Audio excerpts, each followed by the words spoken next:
Well, welcome to this very special forum. On my left, a man who needs probably no introduction, Dr. Philip Nitschke. Dr. Nitschke, of course, is the face for euthanasia in Australia. On Philip's left is Dr. Catherine Lennon. Dr. Lennon is a GP who has expertise in women's health, palliative care and geriatrics. And on her left is Al Stewart, a member of the City Bible Forum team who has been a minister, a pastor of churches for many years and including serving as a bishop. Well, welcome to the panel. Thank you for being here. Thank you. Especially Philip for coming from Darwin. I might start by asking perhaps a few more personal questions to see how each of the three panellists have come to this discussion on euthanasia. So Philip, you've had a very interesting career, starting out as a scientist, then actually working as a park ranger in Northern Territory before studying medicine in Sydney. It's not, I assume, a very traditional path to getting into euthanasia. So what led you to that? Well, I don't know whether there is a traditional path for getting into the issue of euthanasia, but I did do medicine very late in life as a geriatric student. I suppose I came down from Northern Territory to study here in Sydney. And so in some sense I had quite a world view and quite a lot of experience before I got into medicine. And I think that did change my attitudes, because when I heard that there was to be legislation brought in the Northern Territory, I'd only been working up there as a recently graduated doctor for a short time, but it just seemed to make sense to me, and I was pleased that we're seeing this issue addressed for a political innovation. And I was really upset by the opposition that was coming from the Australian Medical Association and also from elements within the church. And I got annoyed by the fact that the Medical Association was effectively saying that you Territorians might think you want such a law, but we know what's best for you. It's the paternalism of the medical profession that really upset me. And got you into... And I got into it really politically. Right, okay. Now, Dr. Lennon, you've worked in in geriatrics and palliative care, so you're no stranger to the process of dying and ageing. What led you into this field of work? Well, I've been a GP now for almost 20 years, and I've had a lot of patients who have been very successfully treated for depression and also for a range of illnesses. But when I worked in palliative care and geriatrics, it was very obvious that a lot of people who were suffering physically or emotionally, if they're given the proper pain relief and adequate treatment, and we have had huge advances in palliative care, that those people who might initially say, I want to die, in my experience, actually recover and say that they are feeling much better, and that precious time of their life can be spent with their family and friends, and by caring staff who really do respect their dignity. I think it's wrong to use the term dignity to mean a patient being killed. So would you say it was sort of your compassion in a sense that drove you to get into this area, to see how we can care for people at that stage of their life? I'm very passionate about caring for people, and I've had very positive experiences in my own family. My father passed away from cancer a few years ago, and we had home visits from the palliative care team. We had a lot of support from different people, and just were able to spend very precious time with him. And he had a very peaceful death, but he was not killed through euthanasia, and I don't want that to be legalised in Australia. It is on the agenda for a possible state law change, and also, as we know, Bob Brown. We will get onto that, of course. Now, Al, as a former church pastor and as a bishop, you're obviously accompanied many people in the last stages of their life, probably conducted a few funerals. Has that had any impact on you? How has that affected you, being confronted with death? It's never easy. What I have seen is those last few days, maybe week of someone's life can be very significant for them and also very significant for families. And it's interesting to watch the dynamics of families as they gather, knowing that someone they love is going to die. A lot of things are reconciled, there's things kind of put right within families, and a funeral that's done in the right way can really help people with a sense of closure as well. Interestingly, there's a verse in the Bible that says it's better to go to a funeral than to a party. It's kind of a free translation, but a funeral than a party. Not that there's anything wrong with parties, but it says the reason it's good to go to a funeral is that death is the destiny of everyone and the living should take it to heart. And so there's an element in a funeral where we stop and we should consider that we'll all end up in the box one day. And to think about our own mortality is good for us. Which raises the question of, is there any value in perhaps being confronted with death in the process of dying, which we'll see whether we can come back to that. But really, first we need to address the substance of the issue. So I might turn to Philip. How do you define euthanasia? Look, I think euthanasia, the word itself simply means a good death. And euthanasia has come to mean here, we're talking about voluntary euthanasia. Voluntary euthanasia where a person desires a good death. They may be able to obtain it in various ways, but when they want help to take that process in the form of someone helping them to die, it's come to mean the voluntary euthanasia that I'll be talking about today, helping someone to end their life so that they can have the death at their time choosing. Okay. Would you agree with that definition? I don't agree with that definition of euthanasia. The accurate definition is that euthanasia is an intentional act of killing the patient, either an act or an omission, which results in the patient's death. To say that euthanasia is a good death or a peaceful death is really a misnomer. And as I mentioned, seeing my father who suffered with cancer and who passed away, he had a very peaceful death, but it was not euthanasia. And I think that we need to be very careful with the terms that we use.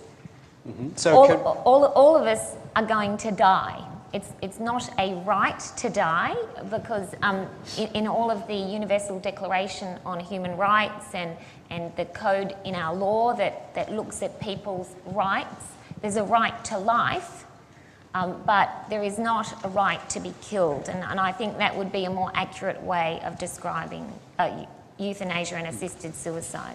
So, Philip, is it better that we're, for the sake of this discussion, narrowing the definition to being assisted to die on your terms? Well, the legislation that people look at is voluntary euthanasia. We're not talking about euthanasia, the general term, because that can mean everything from the Nazi Holocaust and the use of processes there to eliminate certain groups in society, right through to the compassionate processes we see nowadays in legislation in some countries around the world. So no, voluntary euthanasia where a person asks for help to die in the context of serious suffering. Now, that's how we've come to define it. That's the legislation that we're looking at. These are the models that are being looked at by various state governments around this country. And these are this is the sort of legislation that has passed in a number of countries since the Northern Territory law 16 years ago became the world's first place where you could get lawful help to die. Okay, so let's perhaps at this point distinguish what euthanasia is not. So we've used the term palliative care. I'd imagine amongst us as a lay audience here largely, we might be a bit confused about what is euthanasia, what is palliative care. So as a practitioner in this field, how would you distinguish the two? So euthanasia being the intentional killing of a patient by act or failure to act basically is a situation where if with euthanasia you legalise it, you also distinguish involuntary euthanasia and voluntary euthanasia, and Philip Nitschke's on the record as supporting certain forms of involuntary euthanasia, which is a huge concern. But palliative care is very much about the best possible pain relief and emotional and spiritual and social support for that person towards the end of their life. And it's something that has improved to the point where an estimated 95 to 98% of people get substantial relief of most of their pain. It is something we need to focus on improving for regional and rural areas in Australia, that better access to palliative care. But already now, more than ever before, people have a right to choose their treatment. So if for example, a person decides not to have chemotherapy and their life may be shortened due to that, that's not euthanasia. If a person who has cancer says, I don't want treatment at intensive care, that is not euthanasia. And I think the other situation, if somebody is in pain and they are given pain relief, such as morphine, which may have the unintended secondary effect of shortening their life, that is not euthanasia. That is good medical care and good pain There's a relief. question here from the floor. I might turn to Philip. Is euthanasia an alternative to those who cannot afford palliative care? Is it an economic question? Look, I think some people might see it as an economic question, but really what we're coming down to is saying, does a person have the right to say, thank you for the good palliative care, but now I want to go one step further, I want to put an end to my suffering, I want to die. Now, do we turn away from those people or don't we? Now, they may come for all sorts of reasons, and maybe some of them are economic. I don't know, but are we going to respect their view, or are we going to slam the door in their face? We're hearing about palliative care can alleviate symptoms, but we will not address the issue, giving people the right to say, this is my life and I want to end it. The law respects that. Suicide's not a crime.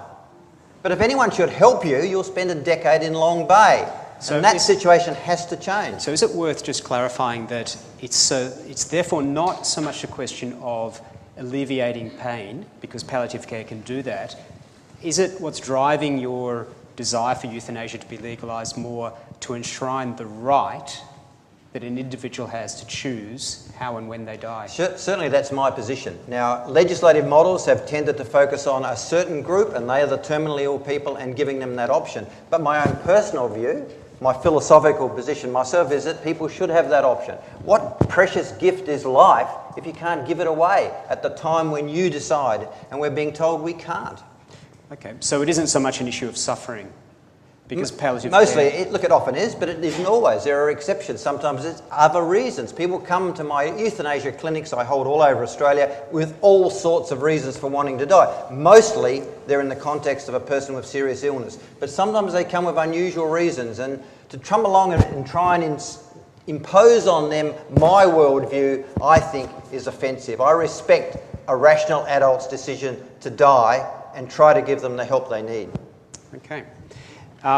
There is a question here about a relative, a mother, who suffered depression and wanted to die and was able to get psychiatric help and chose not to exercise that.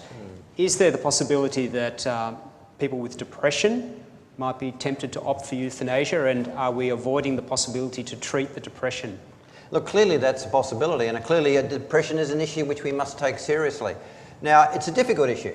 And that's why when people have tried to look at legislation for this issue, they've tried to engage with the issue of depression. You have to be a person of sound mind. Now, people of sound mind make decisions about their future. Every time you have an operation in Australia, you've got to sign a form which gives consent. You've got to be of sound mind.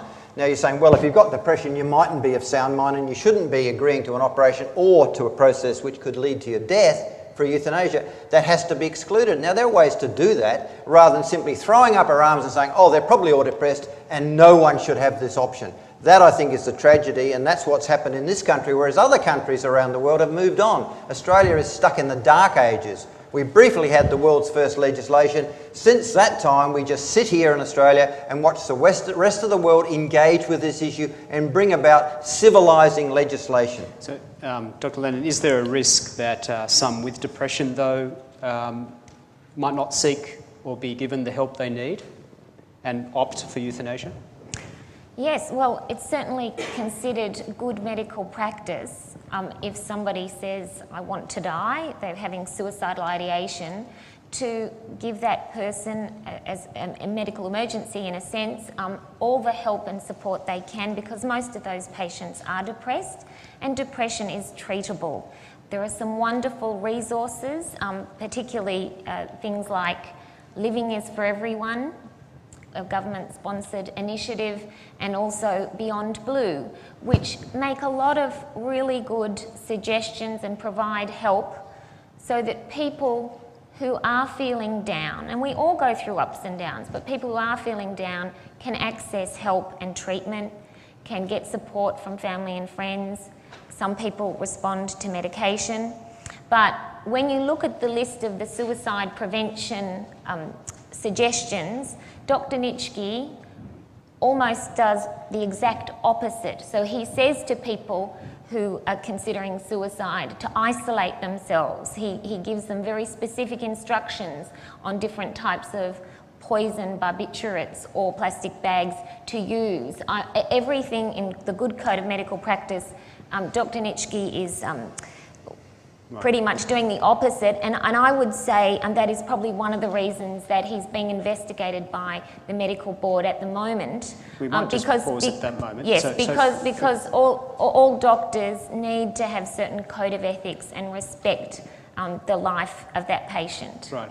So, Philip, can you respond to the question of what you're prescribing on your website? Well, I'm not a bit mystified with this idea of telling people to isolate themselves. I don't understand that at all. What we do is to make sure that people, when they've decided to take this course, know what it is they're about to do.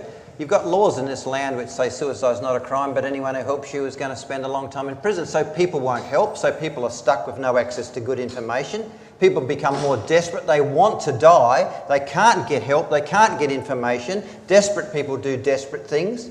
The commonest means that people use to die, elderly people, often in the context of serious sickness, is by hanging themselves. Now that's what's happening right now in Sydney.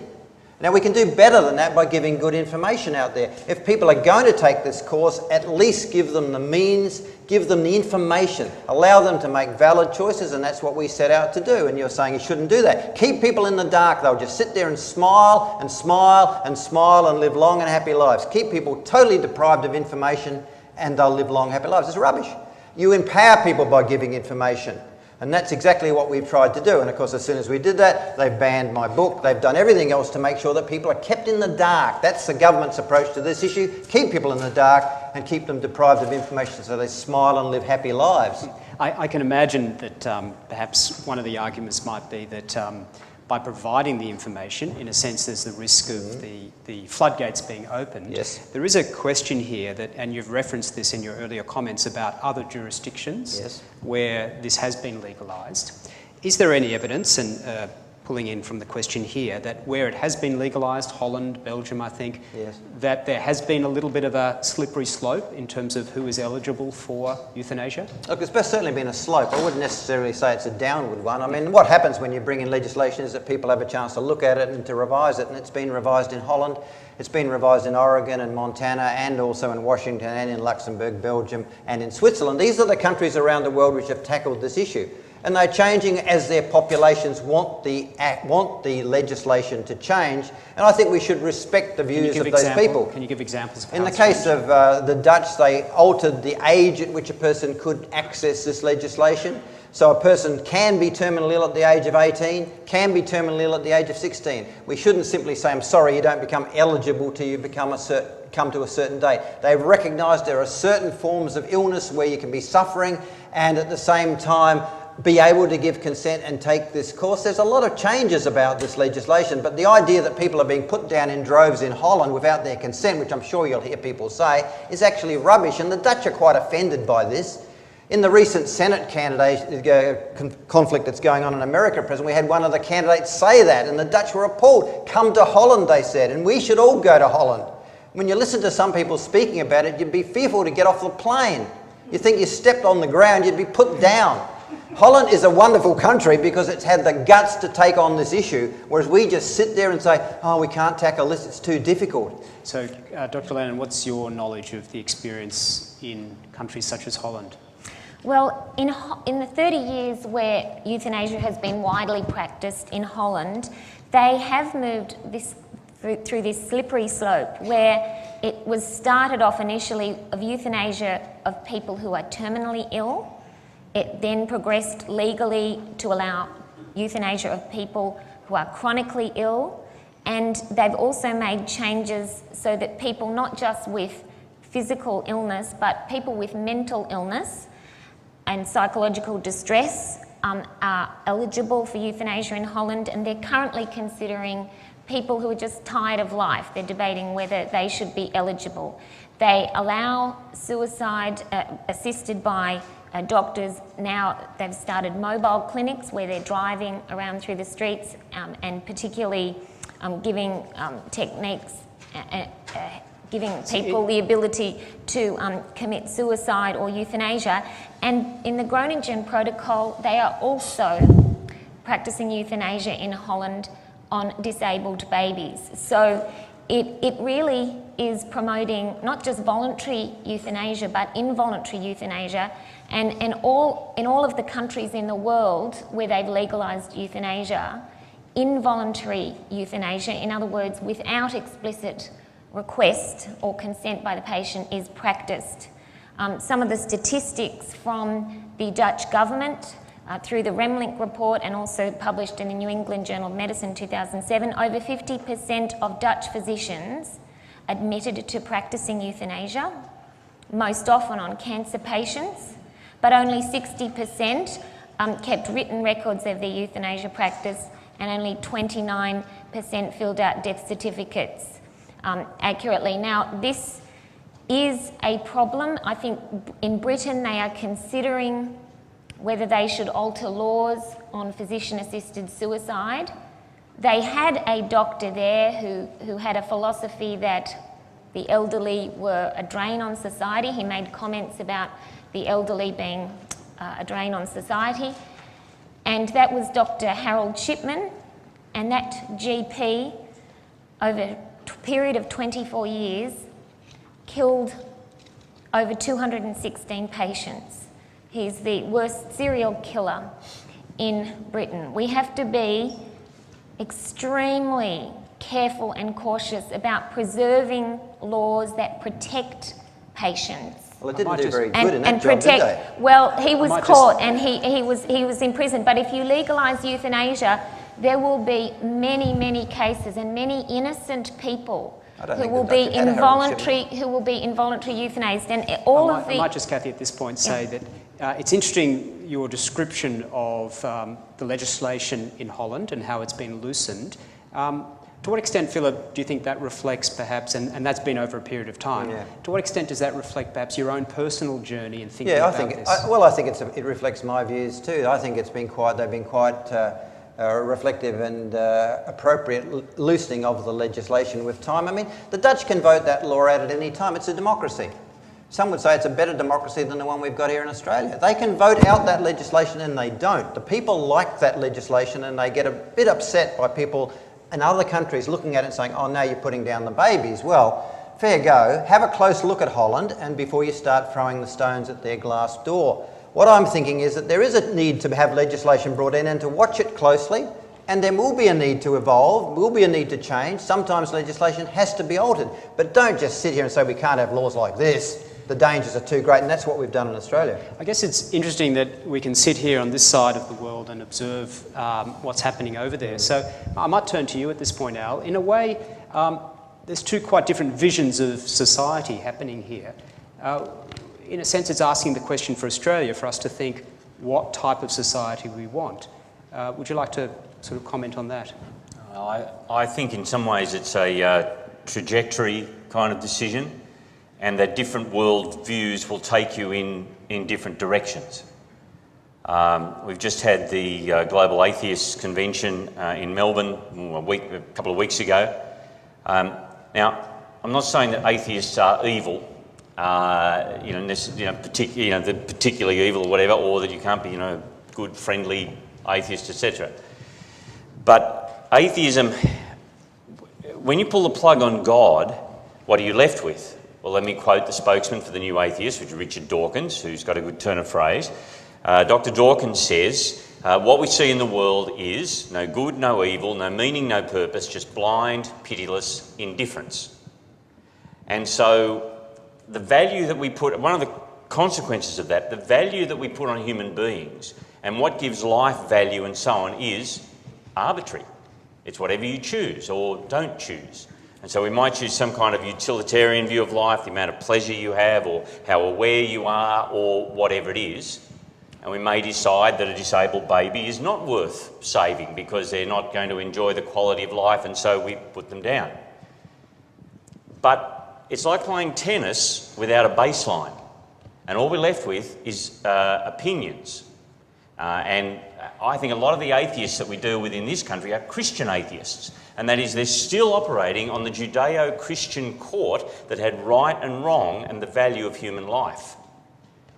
Where can it end up? I just read a book by Niall Ferguson called Civilization, the West and the Rest. In the last chapter, if you want to look it up, he says there are 3 provinces in China today that have massive discrepancy between the number of young men and the number of young women, like 30 to 38% more young men.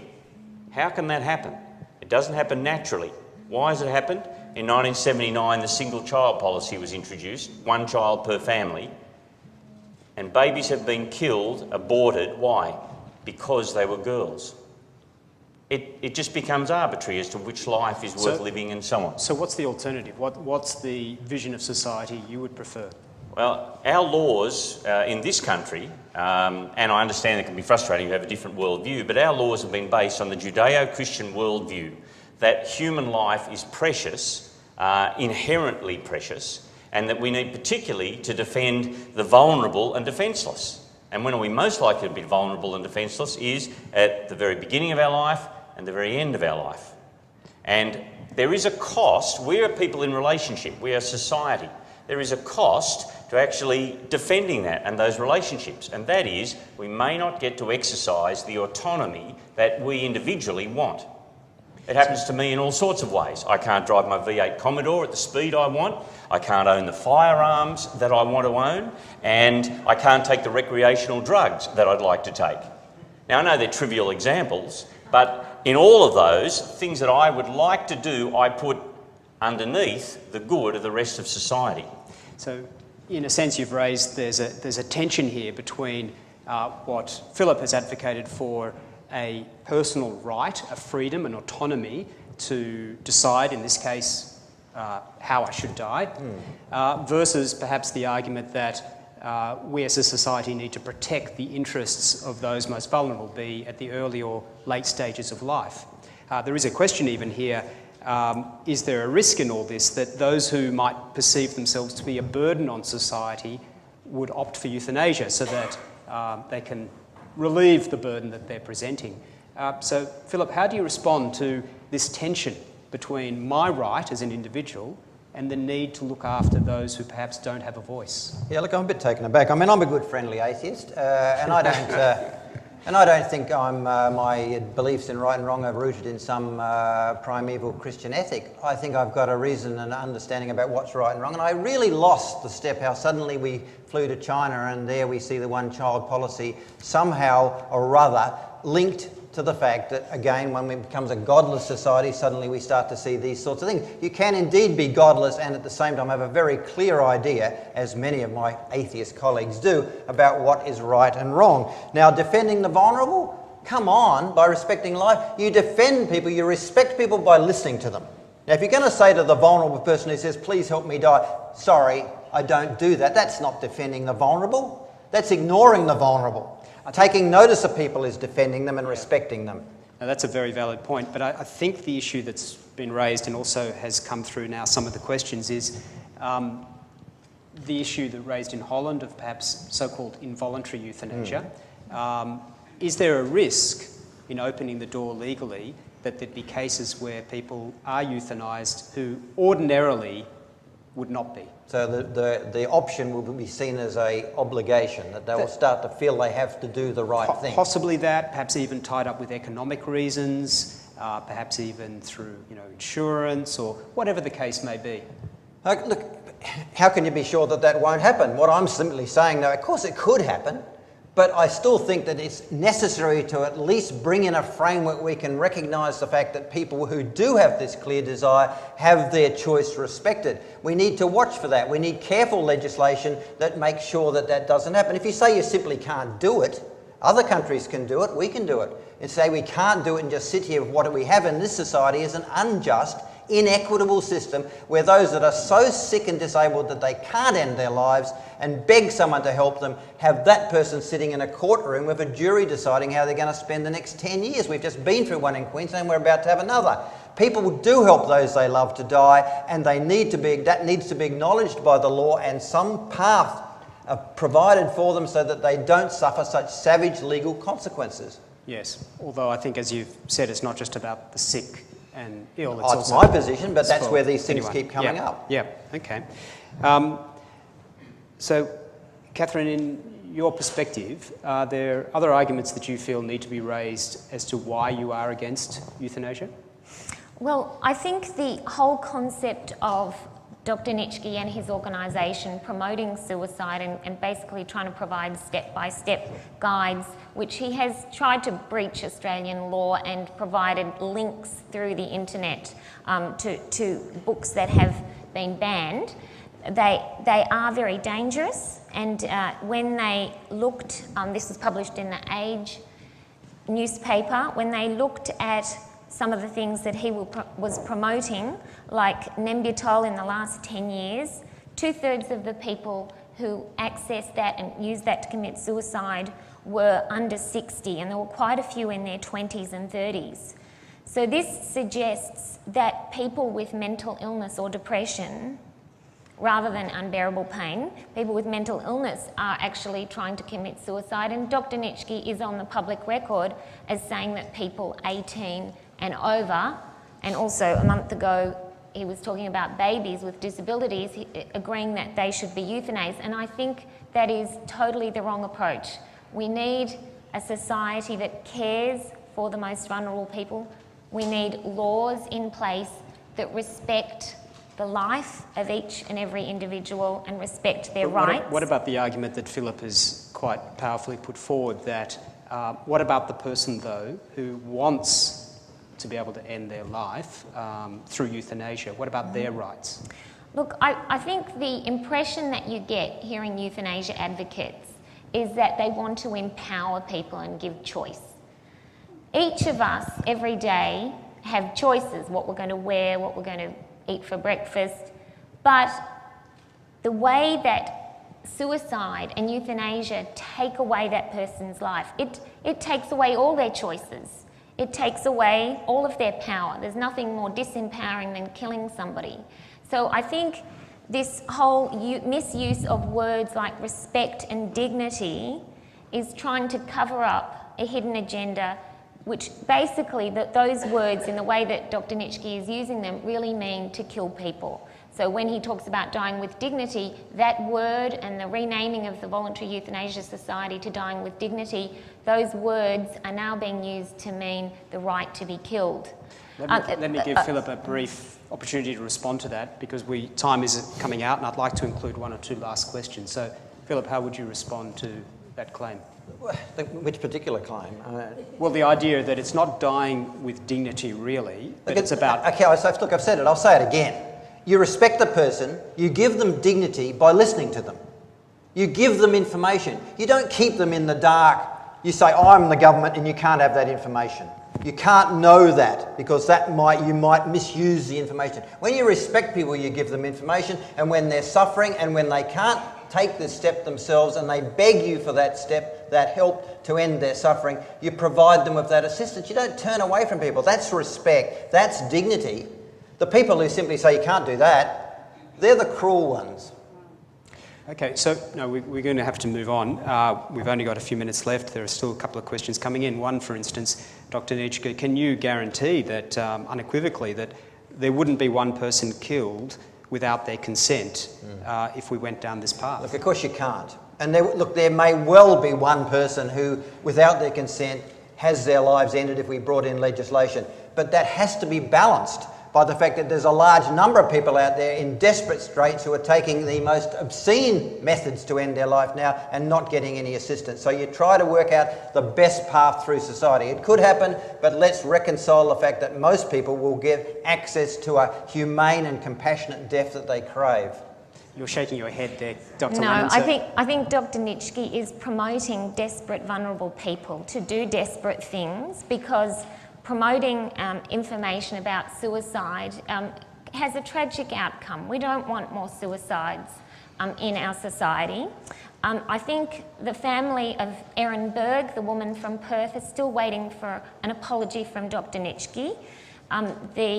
The sisters of Erin Berg, Christine, Stephanie and Sally Doyle, were interviewed on the ABC and were describing how their sister, who was 39 years old, who had 4 children, and after the birth of her 4th baby she developed postnatal depression. Rather than tell her former husband or family precisely what her plans were, she actually had read Dr. Nitschke's book, Killing Me Softly and made a trip to Mexico where she obtained the lethal barbiturate Nembutal. After Erin took that lethal dose of Nembutal, she actually went through a lot of pain and suffering. She didn't die until 10 days later after a lot of severe treatment in intensive care, and her family went over to try and help her and support her.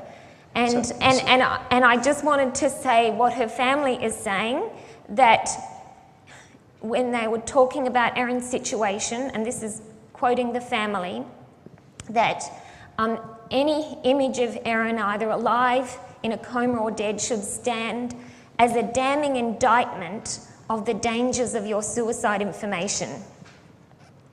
And so I guess the question really then is there a risk, Philip, that by promoting this information, as you say, in your line of logic is we need to make this information available to stop the hanging in the kitchens or whatever. Yes. Is there a risk in providing the information that people will misuse it? Look, there's always a risk in giving people information that some people will misuse it, but that's not a reason for censorship. Now, the point is, I have to go back. We're talking about Erin Berg and people here won't really know, but I would make one point. This psychiatric patient from Western Australia went to the bookshop and bought a book called Killing Me Softly, which I wrote. It's a book published by Penguin in Australia. You can go and buy it today. There's a sentence in it that says some people go to Mexico to get end-of-life drugs. Should it be banned for that? No one else thinks so, but you clearly do. And the fact was that she read that book and decided to slip the net. She was under restraints from the psychiatric services. She got out of the institution, she got on a plane, she went to Mexico, and we don't know what she did. You're claiming she took the drug, we don't know that. There was no analysis done of her body and of the blood when she was found. They don't know what drug she took. They found a bottle and they found other drugs too. The fact was that we don't know what she took.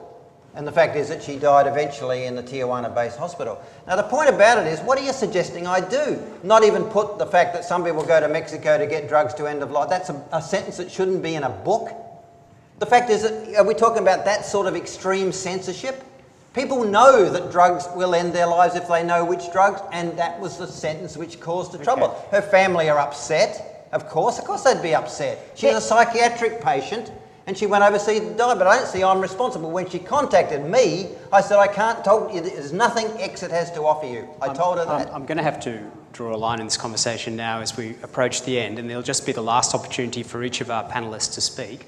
Al, as I turn to you for your last opportunity, what does this discussion perhaps raise with the question of hope?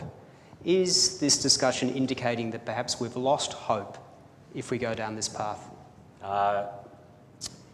In the end, if you have a worldview that pulls the plug on God, in the cold hard light of day there is no hope. And so we live in a society that I think that more and more lives on the basis of hedonism and denial. So we watch The Voice, we live in Groundhog Day, we don't think about what's coming, and we're not prepared to face death, and we're not really prepared, we're not prepared to face our own mortality. Now, I'm a Christian, and I think I have good evidence for what I believe, and the biggest thing that you see at a funeral, at a Christian funeral, is that people live and die with hope, and hope changes everything. Kathy? So I would just summarise by saying we don't want euthanasia or assisted suicide legalised in Australia, because in every country where they have legalised euthanasia, it ends up that involuntary euthanasia is practised. The Dutch government go through meticulously and record statistics, and each year they have a group, it's usually in the hundreds, 400, 550 if you look at the last 10 years, of people whose lives have been ended without their consent or request, involuntary euthanasia. When you look at the hidden agenda behind euthanasia advocates like Dr. Nitschke, they actually support involuntary euthanasia, and people who not just have physical suffering but mental suffering or children. And I think we don't want to go down that road of introducing euthanasia, where it is extremely difficult, almost impossible, to have adequate safeguards. More importantly, we want a society where every person is respected and cared for and supported, and those people who are the most vulnerable in our community, those who are ill or depressed, need our help and support. They need better palliative care and support services for suicide prevention. Thank you, We Dr. don't want our Yeah. medical schools teaching doctors how to kill patients. Okay. So Philip, final word. Oh, look, I'm a bit intrigued by this idea of pulling the plug on God somehow or other means that we're going to have a world where we can't look at an issue like voluntary euthanasia legislation. I mean, the divide is much bigger than that. In Australia, most people want the laws changed. Now, it's not a simple divide between people who see themselves as believing and not believing, and it's a funny kind of nexus that you've drawn here. People can be strong believers and have strong faith and still believe that you should have the option in certain circumstances of being able to say, I've had enough and now I want access to a peaceful death and I might need help to take that course. And I think that needs to be respected. Again, I've said it 3 times, I'll say it one last final time.